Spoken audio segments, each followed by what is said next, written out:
E eu convido você a pegar a sua Sagrada Escritura.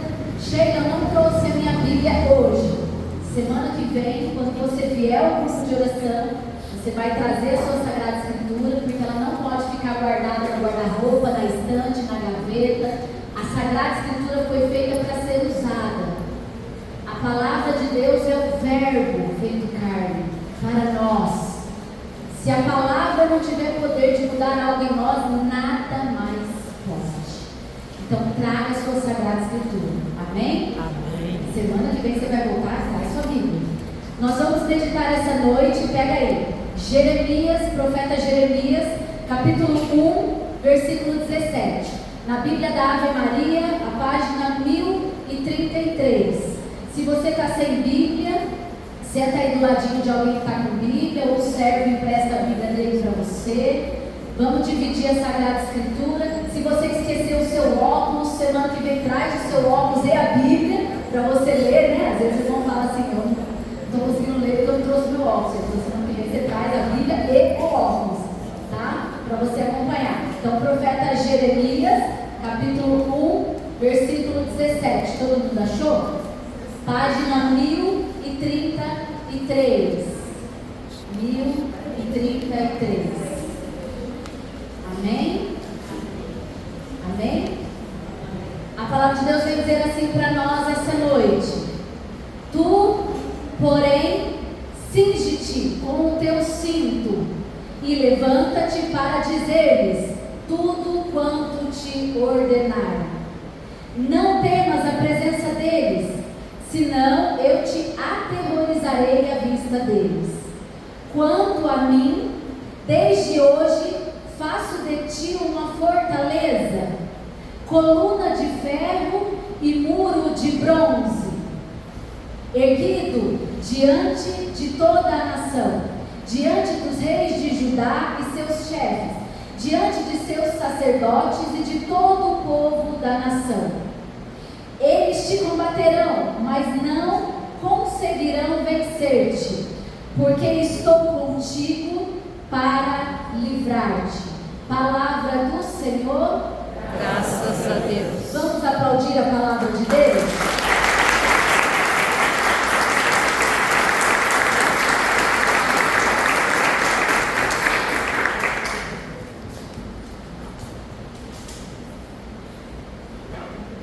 Irmãos, então veja, nós estamos no contexto aqui, depois você pode ler na sua casa, Jeremias, a partir do capítulo 1, que aí conta o início do chamado do profeta Jeremias. Então nós estamos aqui no contexto do que Deus e para que Deus chamou o profeta Jeremias.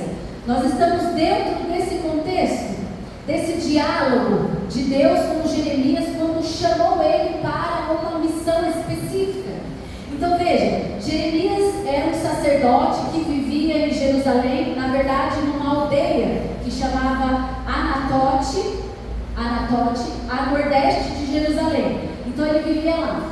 E em um determinado momento o Senhor o chamou, o Senhor o escolheu e disse que ele precisaria levar uma profecia para aquele povo, alertar aquele povo, abrir os olhos daquele povo, porque aquele povo estava cometendo idolatria, aquele povo esqueceu de Deus, e mais do que isso, aquele povo estava adorando o Deus verdadeiro e o Deus falso ao mesmo tempo. Então veja, esse era o contexto. Além de tudo isso que Jeremias foi chamado a fazer, ele também foi chamado a levar uma palavra de esperança. Porque mesmo em meio ao caos, Deus age na esperança. Se nós não tivermos esperança no Senhor, nada vai melhorar, nada vai mudar. Nós estamos no ano jubilar, né? O ano da esperança, nós estamos celebrando isso na nossa igreja. Então é o ano da esperança. E foi com as exortações do profeta Jeremias, ele queria levar essa esperança, essa confiança para aquele povo. Então veja, irmão, quando nós pegamos, olha na sua Bíblia, lá no capítulo 1, versículo 6, nós vemos que o Senhor chamou ele lá desde o primeiro versículo, aquele diálogo. Primeiro fala ali quem Jeremias era, a partir do versículo 4 já fala do chamado. Mas veja, o versículo 6 tem algo interessante. Deus chamou Jeremias e ele começou a dar algumas desculpas, sabe? Sabe quando Deus está chamando a gente? Vai no culto toda semana, vai na missa toda semana. E a gente, não, hoje não, estou muito cansada, eu não consigo perseverar, sabe? Tem que confessar. Aí para mim comungar eu não posso mais ter aquele pecadão feio, grave. Sabe quando a gente começa a dar desculpa? Então Jeremias disse assim, e eu respondi, Jeremias respondeu, Senhor Javé, eu nem sei falar, então, eu não sou ninguém, quem sou eu para fazer alguma coisa na igreja, quem sou eu para ser chamado por Deus, né? E aí ele fala, pois eu sou apenas uma criança. E replicou o Senhor no versículo 7, olha aí, não diga sou apenas uma criança, porquanto irás procurar todos aqueles aos quais eu te enviar, e a eles dirás o que eu te ordenar. O mais bonito de tudo isso, do chamado de Jeremias, é porque Jeremias deu as desculpas dele, eu sou incapaz, eu sou uma criança, como se estivesse falando assim, não tenho capacidade para isso, eu ainda sou assim meio infantil, sabe, eu sou maduro ainda na fé. Deus disse para ele, você vai falar o que eu te ordenar. O que Jeremias fez, ele aceitou ou ele recusou? Gente, vocês tomaram café hoje? Vamos lá, vou perguntar de novo. Vocês tomaram café hoje, família? Senão vocês desmaiam aqui, a gente vai achar que vocês estão repousando, vocês estão desmaiando de fome. Jeremias aceitou o chamado ou ele recusou? Aceitou, deu uma melhoradinha, acho que teve gente só ainda, né? Então vamos lá, Jeremias aceitou. Então veja, mesmo com toda a imperfeição dele, mesmo assim ele disse, Senhor, eu vou, eu aceito. Quando nós lemos aqui, né, pelo capítulo 1, nós vemos que ele vai, o Senhor diz para ele como ele tem que fazer, que ele vai falar, que ele vai ordenar. Então veja, quando nós olhamos para a nossa vida, e quando nós olhamos para o versículo 8 também, olha na sua Bíblia o versículo 8, diz assim, e aqui dentro do versículo 17, 18, 19, que foi o que nós lemos, também diz isso. O Senhor diz assim para Jeremias, não deverás temê-los, não deverás temê-los, porque estarei contigo para livrar-te. O Senhor repete isso 2 vezes aqui no versículo, no capítulo 1, para nós. Não tenhas medo, não temas.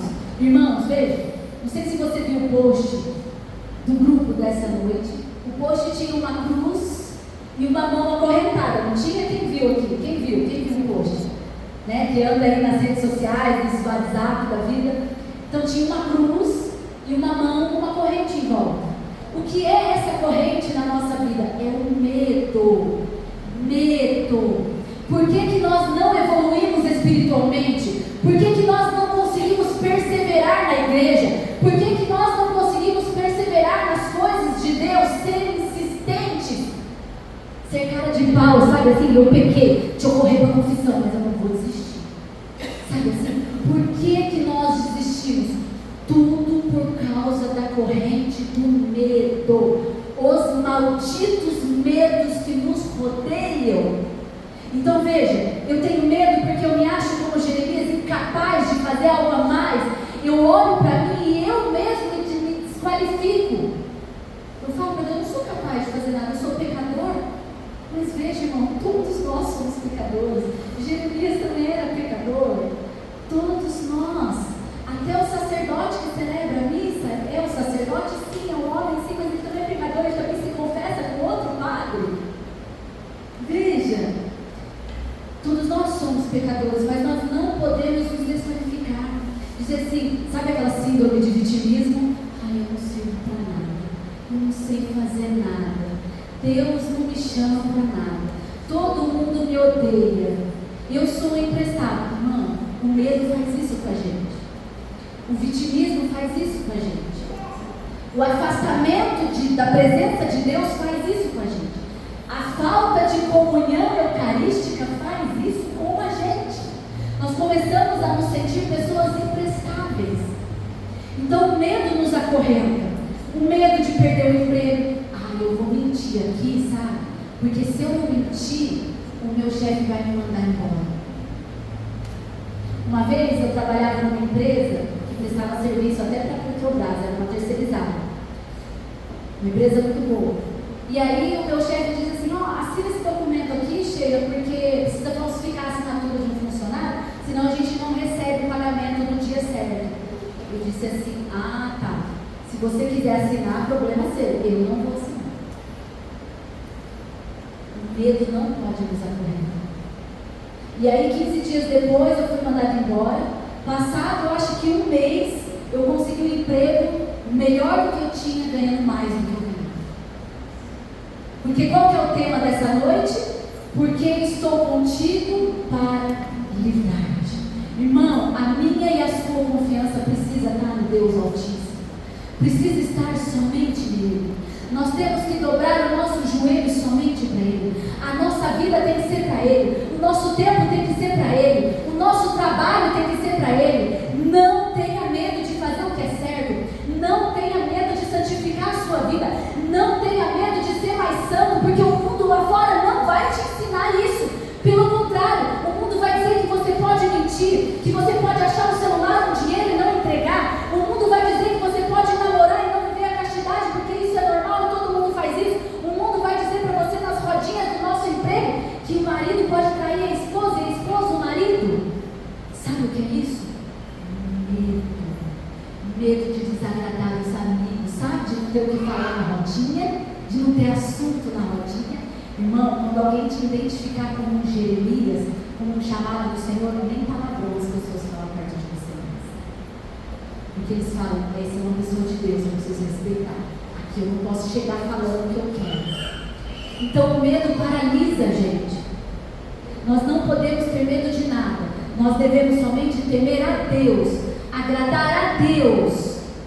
Às vezes nós vamos ter que desagradar as pessoas para agradar a Deus. E muitas pessoas têm medo de desagradar. Não posso falar isso aqui, porque ele vai virar a cara para mim, vai se chatear comigo, vai parar de falar comigo. Tá, então eu e você agrada as pessoas e desagrada ao nosso Deus Altíssimo, ao qual nós deveríamos agradar a todo momento. Veja por onde nós caminhamos às vezes. Então, às vezes o medo de ficar sozinho. Tem muita gente que tem medo de ficar sozinho, abandonado. Quem tem Deus nunca está sozinho. Esses dias eu dormi sozinha em casa, né? A Fernanda está aqui comigo, é serva do lado do meu grupo de geração também. E aí, os meus filhos dormiram na casa da minha mãe, meu marido foi para um retiro em Campos do Jordão. E aí eu dormi sozinha em casa. Aí a Fernanda falou, nossa, você não tem medo de dormir sozinha? Eu não estou sozinha. Não vou estar sozinho. Quem tem Deus nunca está sozinho.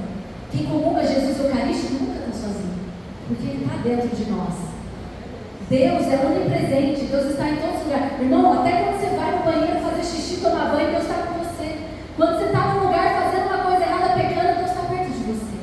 Ele é onipresente, Ele está em todos os lugares. O medo não pode nos dominar.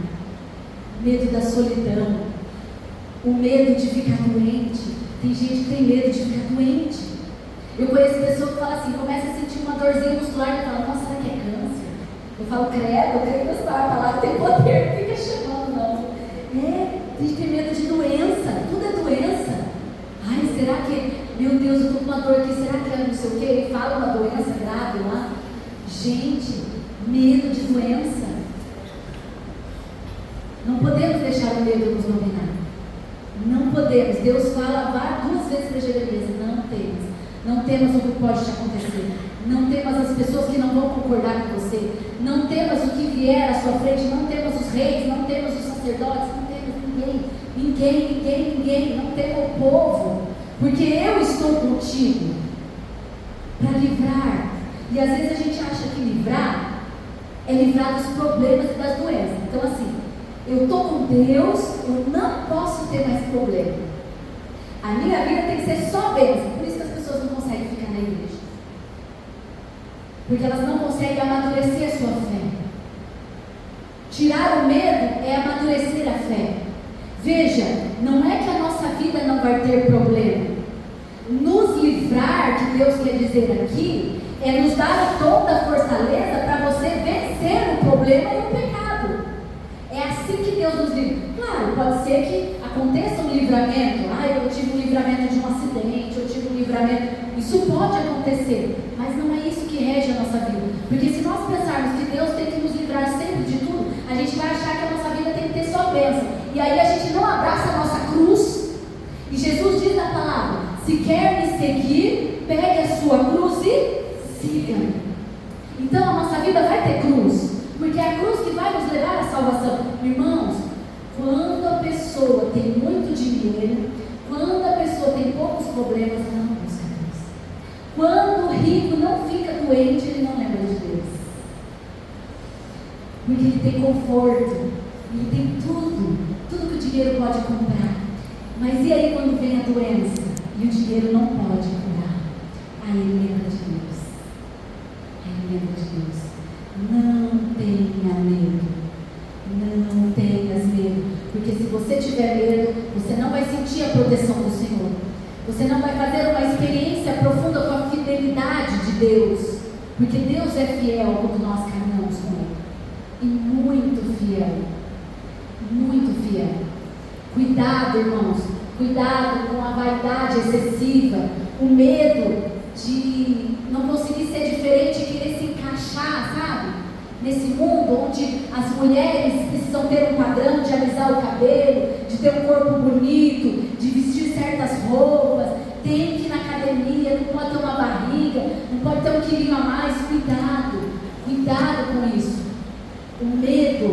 O medo de ser diferente. A gente não pode ter medo de ser diferente. Ser de Deus é ser diferente. Sabe, às vezes você vai se sentir um extraterrestre nesse mundo mesmo. Às vezes eu me sinto extraterrestre. Senhor, acho que eu estou no planeta errado. Sabe? Todo mundo vai para um lado e eu vou para o outro. Parece que eu estou no planeta errado. Mas isso é bom. Quando a gente se sente assim, isso é bom. Porque a gente está caminhando na vontade de Deus, na presença de Deus. Às vezes você fala assim, o medo de vir para a igreja sozinho, chega, não tem uma companhia para vir, ninguém da minha família vem, eu não tenho amigo para me acompanhar. Não, vem sozinho. Vem sozinho. Porque Ele vai te preencher, Ele vai te sustentar, Ele vai ser seu melhor amigo.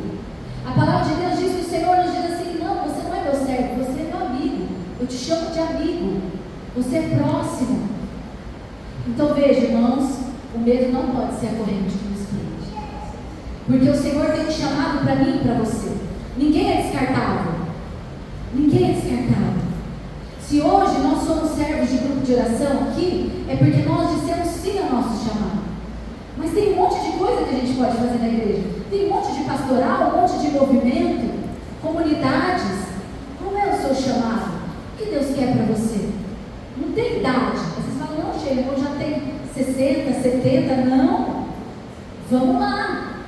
Tem senhoras aí que são intercessoras poderosíssimas. Elas chegam na intercessão e fecha toda a brecha que tem. Tomou posse do chamado, sabe? Às vezes a senhora diz assim, não tem perna para ficar de pé, não consigo andar. Não, intercede aqui para nós. Intercede, reza aqui que a gente precisa. A gente precisa de uma intercessão. Precisamos de intercessores, intercessoras. Qual é o seu chamado? Qual é o chamado que você está virando as costas? Porque você diz assim, eu sou inútil, não sirvo para nada. Não, Deus tem um chamado para mim e para você. Veja, irmão,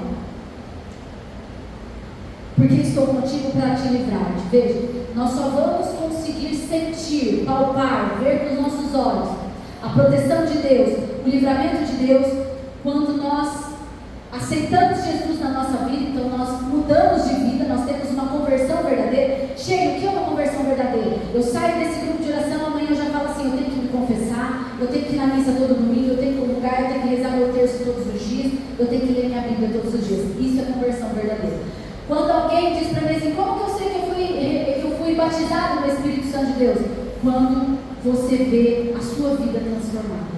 Ou quando os outros olham para você e falam, endoidou, agora só anda com a Bíblia, com o terço, ficou doido. Aí você fala, opa, fui batizado no Espírito Tem churrasco lá, mas ele fala assim, não, eu vou na missa primeiro, depois eu vou no churrasco. Veja, confiar primeiro é aceitar. E da confiança vem a esperança. Irmão, o irmão falava assim de pessoas desesperadas. Não conseguiu se abrir a esperança. A esperança de que chegará dias melhores. A esperança de olhar para a nossa vida e dizer, eu posso ser melhor. Eu posso ser de Deus. Eu posso casar na igreja. Se eu não for casado na igreja, Deus me chama a ser santo. Irmãos, tem muitas senhoras e senhores, vamos falar baixinho, né? Para me escandalizar, que hoje não vivem a castidade, porque eles não acham necessário, sabe? Eles ficaram viúvos, aí eles falam assim, não, eu já fui casado, agora eu posso morar com quem eu quiser, namorar com quem eu quiser, fazer o que eu quiser. A gente está tendo até isso no meio de nós, pessoas já de idade, 50, 60, 70, que não conseguem viver a castidade. Olha a falta de confiança em Deus, olha a falta de esperança em Deus. A gente poderia falar até um pouquinho de ser egoísta, né? Porque ele já está maduro, já tem sabedoria, não era para fazer isso, né, irmão? Veja, então não é só os jovens, não, viu? Não é só os jovens, não tem idade. Não confie, mude de vida, não tenha medo de ficar sozinho. Não tenha medo. Quando eu me converti, eu mudei de vida. Eu tive que terminar o namoro, porque o meu namorado queria viver a castidade. Então eu falei, opa, mas eu quero mudar de vida, então não vai dar certo nós dois, não. Vai ter que cada um só. Não tenha medo de fazer vontade de Deus. Não tenha medo de ser santo. Não tenha medo da Eucaristia, que é um remédio para a alma. Você pode estar com o seu corpo doente, você pode ter uma doença, mas a Eucaristia cura a alma. Não adianta você ter um corpo sadio e a alma doente e podre que vai te levar para o inferno. É o céu. Jesus se entregou na cruz para que nós fôssemos para o céu. Céu. Quase ninguém fala de céu hoje. Céu. Ele morreu, foi cortado, derramou todo o seu sangue, se machucou, sofreu, doeu, uma angústia suprema, suou sangue, carregou uma cruz pesada que não era para ele. Essa cruz tinha o tamanho para Barrabás, não era para ele, era para Barrabás. Então veja, caiu 3 vezes. Veja, irmãos, foi para nos salvar, foi para levar no céu. Não é para nós continuarmos vivendo no pecado. Um pecado grave que nos afasta da Eucaristia. Se tem um pecado grave que nos afasta da Eucaristia, nós temos que confessar esse pecado, renunciar esse pecado e voltar com confiança e esperança que o Senhor tudo pode fazer na nossa vida. Tudo pode. Veja, tem algo interessante, não sei se vocês veem, mas eu vejo. Nós não podemos desconfiar de Deus, amém? Olha para o irmão do seu lado e diz assim, nós não podemos desconfiar de Deus. Fala para ele. Nós não podemos desconfiar de Deus. Veja, irmão, às vezes nós não conseguimos perseverar na igreja dos sacramentos porque nós desconfiamos de Deus. Desconfiamos do perdão, da bondade, da misericórdia, do poder, do milagre. Olha, eu tenho visto na escola da minha filha, nas crianças, mas eu vejo em adulto também. Não sei se vocês já viram um colarzinho, e na ponta do colar tem um cristal. E tem várias cores esse cristal, né? A irmã trabalha em escola aqui também, né? Tem várias cores.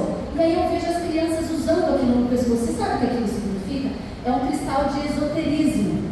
Cada cor daquela pedra significa uma coisa. Ai, para afastar mal olhado. Esse é para mim ter mais amizade. Esse é para prosperidade. Esse é para não sei o quê. Esse é para afastar isso. Irmãos, como que a gente põe um negócio desse no pescoço de criança? Eu já tinha visto em adulto também.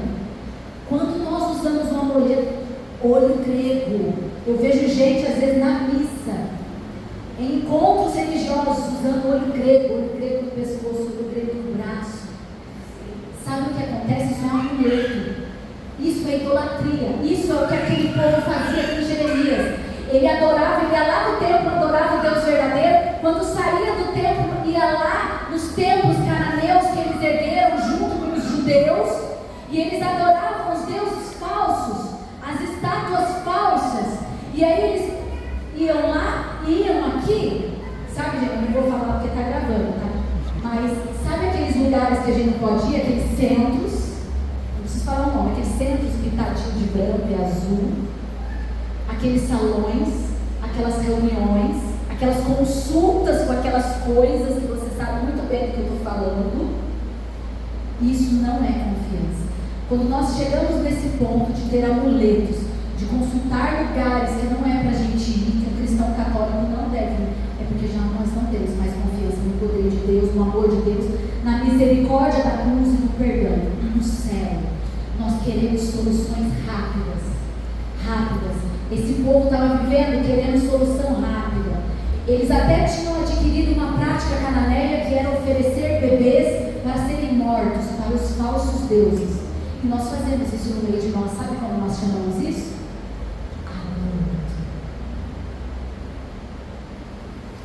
DIU, pílula do dia seguinte, anticoncepcional, vasectomia, cirurgia para não ter mais filhos. Você tem um pé na igreja e tem um pé no culto pagão. Como está a sua vida? Como está a sua confissão? Deus quer usar você para salvar almas, para trazer mais pessoas para a igreja. O que nós estamos fazendo da nossa vida? O que nós estamos fazendo da nossa vida? É tempo de se arrepender e aceitar o chamado do Senhor, para a gente experimentar esse, porque eu estou contigo. Às vezes você fala assim, eu não sinto que Deus está comigo, mas porque você não está comigo, verdadeiramente. Para a gente sentir, porque eu estou contigo, para te livrar-te, eu preciso estar de corpo e alma com o Senhor. Não só de sentimento, não só de sentimentalismo. Eu vou na missa para cumprir preceito, eu vou no grupo de oração só para sentir paz, sabe assim, para me sair alegrinha, aí eu saio daqui e levo a minha vida da mesma forma que eu estava levando. Não é isso. Para você sentir que o Senhor está contigo, e para você ver com os seus olhos que Ele está te livrando, você precisa, eu e você, mudar de vida. Em 2020, no pico da pandemia, um carro me atropelou, passou por cima das minhas duas pernas, num estacionamento, num estabelecimento grande. Eu achei que eu ia morrer, porque eu quebrei meu fêmur em 3 lugares. Eu achei que ia morrer. Depois eu descobri que quem quebra o fêmur, que é o maior osso que tem no corpo, sente uma dor igual parto normal. Eu não tive parto normal com os meus filhos, eu não pude, mas aí eu soube o que é um parto normal. Veja, quando eu cheguei no hospital e o médico viu minhas radiografias, eu passei por toda aquela agonia que só Jesus. Ele disse assim, você viu sua radiografia, Sheila? Eu falei, não, pai, não trouxeram para mim ainda. Ele falou assim, um dos ossos que quebrou, um dos lados que quebrou da sua perna, quase rompeu a sua artéria principal que passa aqui na perna. Por coisas de milímetros, não rompe a sua artéria. Se a sua artéria fosse rompida, você não estaria mais aqui. Irmão, isso é verdadeiro. Só vive isso quem confia no Senhor. Só vive isso quem confia nele. Eu disse, louvado seja Deus, Senhor, porque hoje o Senhor me livrou. Hoje o Senhor me livrou. E depois eu fiz todo o meu tratamento de 2 anos e meio, sofri bastante também, entreguei pelas almas do purgatório, né? Porque a gente sofre entregar, salvar as almas do purgatório. Mas veja, irmão, você só vai ver com os seus olhos se a sua vida estiver mergulhada totalmente em Cristo, nos sacramentos da igreja. A sua confiança tem que ser plena, um dia de cada vez. Confiar que quem provê na nossa vida é Deus. Você pode perder o emprego, perca o emprego por ser honesto. O Senhor vai prover outro melhor para você. Como é que eu consigo ter essa visão? Se eu tiver plena confiança, se eu estiver vivendo na confiança, se eu estiver mergulhado na confiança daquilo que Deus pode fazer, não naquilo que eu posso fazer, na minha capacidade humana. Gente, nós não podemos fazer nada. Nós não somos bons, só Deus é bom. Nós não somos capazes de fazer nada se o Senhor não permitir. Veja, até nas tribulações Deus permite para nos salvar. Porque Ele sabe que uma pessoa que só acontece coisa boa, esquece dele. Santo Agostinho dizia assim, que o Senhor só permite um mal, uma tribulação, se Ele puder tirar dessa tribulação um bem para a nossa alma, um bem maior para a nossa salvação. salvação. Porque o que importa para Deus não é você ter prosperidade e saúde. O que importa para Deus é a salvação da sua alma. Porque tem pessoas acamadas lá no hospital que serão salvas. Que serão salvas. Que não tem mais saúde, mas que serão salvas. Porque o pico de confiança dela entrega para Deus é altíssimo. Porque ela entregou toda a vida dela para Deus. Porque se arrependeu dos seus pecados. Se arrependeu dos seus pecados. Veja, no versículo 17, olha na sua Bíblia para a gente ir finalizando. O Senhor disse assim para nós: levanta, irmão, levanta. Não, você não pode ficar sentado. Levanta na vida. Levanta. Versículo 17. É isso? Tu, porém, cinge a tua cintura com cinto e levanta-te para dizer tudo o que eu te ordenar. Irmão, levanta. Eu não sei onde você está caído. Eu não sei que pecado te derrubou, mas você tem que levantar. O Senhor está dizendo para você hoje que você precisa levantar. Da onde você está, começa do zero de novo. Começa de novo. Do zero, de novo. Corre para a confissão. Nós só fazemos a experiência com a fidelidade de Deus se nós formos fiéis a Ele. Fidelidade por fidelidade. Confiança por confiança. Porque Ele nos ordena. Irmãos, veja. Quando nós lemos o livro do profeta Jeremias, nós vemos que o profeta Jeremias foi lá, falou, preste atenção nessa pregação. Você vai levar essa pregação para casa essa noite. Jeremias falou 20 anos com aquele povo, mais ou menos. O povo não ouviu, não aceitou. O que aconteceu com aquele povo? Eles foram invadidos pelo Império Babilônico.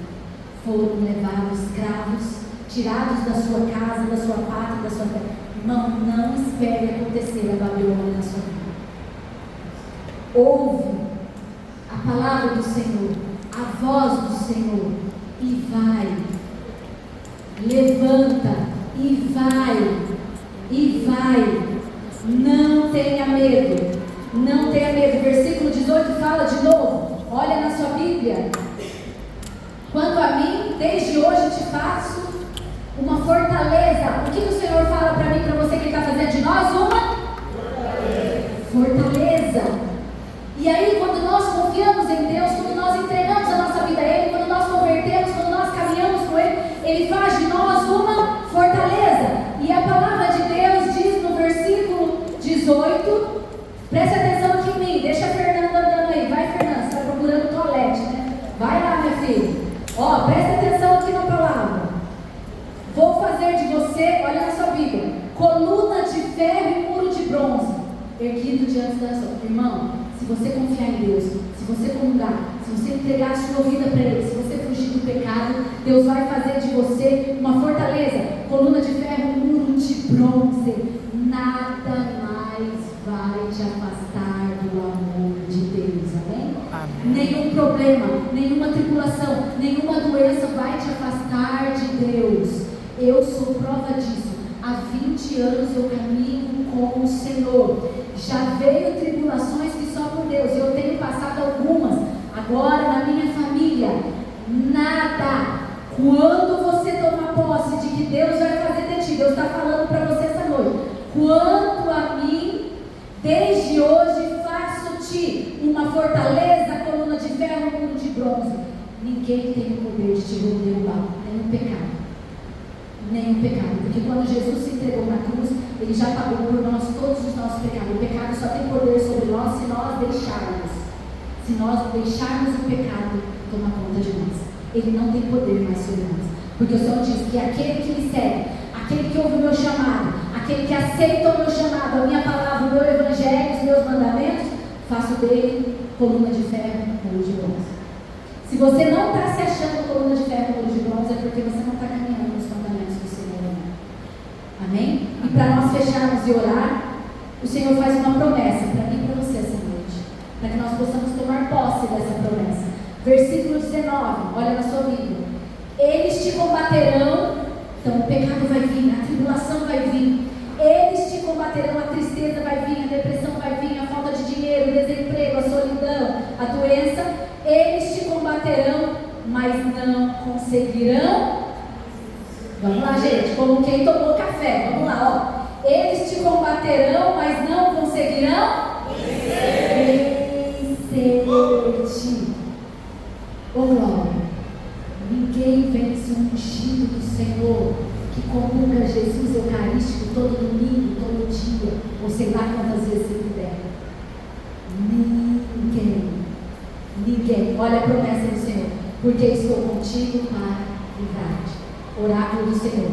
Na Bíblia, quando diz oráculo do Senhor, quer dizer que isso tem peso. Quer dizer que foi o Senhor mesmo que falou. Então, irmão, convido você a se levantar. Você precisa sair desse grupo de oração outra pessoa. Você precisa tomar posse disso. Eu não sei o que você está passando, se você está tomando remédio psiquiátrico, se você tem alguma doença, se o marido ou a esposa traiu, se você foi abandonado por alguém, se você já chorou muito essa semana, se você perdeu o emprego, se o marido abandonou, se o filho está na droga, se você está na droga, na bebedeira, na prostituição, eu não sei. Mas o que eu sei, que a palavra diz para nós essa noite, que você tem um chamado. Que o Senhor tem uma missão de santidade na sua vida. Que você tem um chamado particular. E você não pode dispensar esse chamado particular. O general nos convoca para a guerra. E nós precisamos estar preparados, como bons soldados, para cumprir todas as suas ordens. Amém? Amém? Não as ordens do mundo, mas as ordens do Senhor, do Evangelho. Amém? Eu convido você a fechar seus olhos. Vai dialogando com o Espírito Santo de Deus. Veja, o Senhor é onipresente. Nós estamos dentro de um templo sagrado. Jesus Eucarístico está aqui conosco. Ele está no meio de nós. Feche os olhos e vai dizendo para o Espírito Santo de Deus aonde você parou. Vai falando para ele: Senhor, faz um ano que eu não me confesso. E olha, eu fiz isso da minha vida. Diz para ele: Senhor, eu vim nesse grupo de oração essa noite e eu consegui enxergar na tua palavra. Eu me arrependi. Eu consegui enxergar na tua palavra que eu tenho chamado como Jeremias, que eu sou o Jeremias desse tempo, que o Senhor me valoriza, que o Senhor tem um chamado para mim, que eu sou importante. Pode ser que eu não seja importante lá para a minha família, no meu trabalho, para as pessoas do mundo, mas eu sou joia rara na mão do Senhor. Eu sou importante para a igreja. O Senhor me ama, o Senhor sempre me amou. Se um dia, irmão, se um dia você achou que ninguém te amou, que o amor das pessoas não foi suficiente, Ele se entregou na cruz por mim e por você, isso já é suficiente para o nosso chamado, para a nossa mudança de vida. Não tenha medo do que as pessoas vão falar, não tenha medo do que as pessoas vão achar de você. As pessoas não têm que achar nada. Você tem que agradar o coração de Jesus. Você tem que agradar o coração eucarístico de Jesus. É isso que você tem que fazer. Vai dizer ao Espírito: vem, Espírito Santo de Deus, nos batiza.